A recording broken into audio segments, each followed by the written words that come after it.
Bonjour, aujourd'hui je vous parle d'une fatigue après une infection. Donc nous connaissons maintenant l'expression long Covid, mais rappelons-nous que c'était tout le temps le cas après même une simple sinusite. On était malade de fatigue pendant des semaines alors que l'infection elle-même elle était déjà disparue depuis longtemps.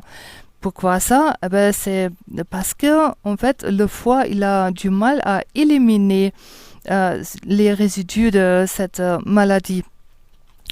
Donc déjà on prend notre poison quotidien tous les jours et en plus le foie était lui-même affaibli lorsque vous étiez malade et en plus il doit détoxiquer le corps et en plus le poison quotidien ça passe pas.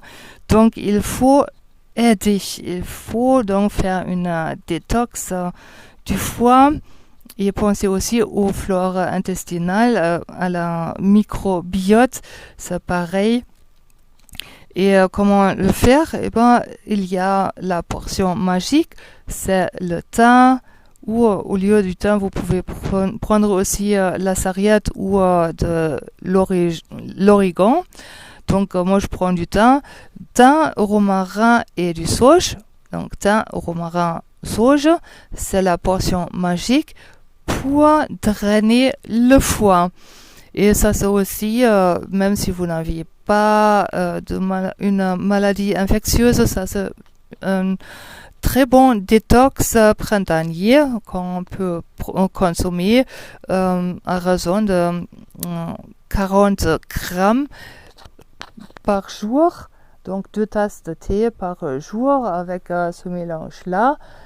Pour un adulte, il pourrait utiliser ça tous les jours, son fenêtre thérapeutique. Pour un enfant ou des enceintes ou voilà, des gens un peu faibles, là il faudrait peut-être respecter une fenêtre thérapeutique de 2 jours, mais sinon vous pouvez le consommer tous les jours pendant 3 semaines, pendant que la cure devrait durer.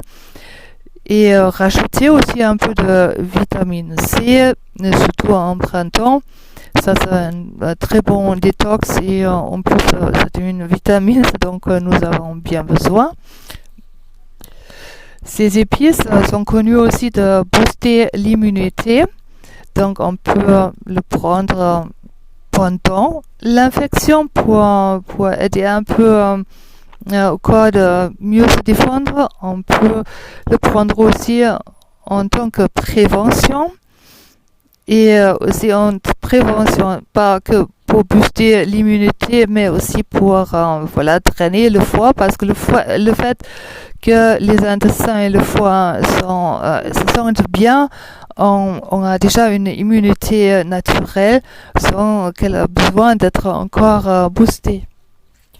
Lorsque vous avez malheureusement contracté une infection, ne prenez pas seulement ce thé-là, mais rajoutez aussi beaucoup de gingembre. Il y a certainement aussi une limite de consommation, mais c'est vraiment pas aussi important que c'est le cas avec les épices. Donc vous pouvez vraiment y aller et en rajouter un peu de partout, dans les miels, sur le pain beurré, c'est un peu épicé, ou dans vos plats ou dans vos thés. Rajoutez le gingembre de partout lorsque vous êtes malade. Donc pendant une bonne semaine ou mois ou plus, ou en tant que cure détox même, rajouter le gingembre aussi. Voilà, parce que avec le gingembre, déjà tout simplement, on peut combattre le début des maladies infectieuses. Pourquoi est-ce que ça marche? Parce que il y a un lien étroit avec les intestins et la peau, et un lien étroit avec le foie et les maladies respiratoires. Et c'est pas un hasard pourquoi les épices soignent alors les intestins, le foie, la peau et tout ce qui est maladie respiratoire. D'ailleurs, vous pouvez aussi, lorsque vous souffrez de l'acné, vous pouvez penser à faire ce détox aussi, de prendre justement un thé comme ça. Aussi en tant qu'application directe cutanée. Voilà, chers amis, j'espère que je vous ai donné des informations utiles. Prenez votre santé dans vos propres mains et si vous voulez bien, à très bientôt. Au revoir.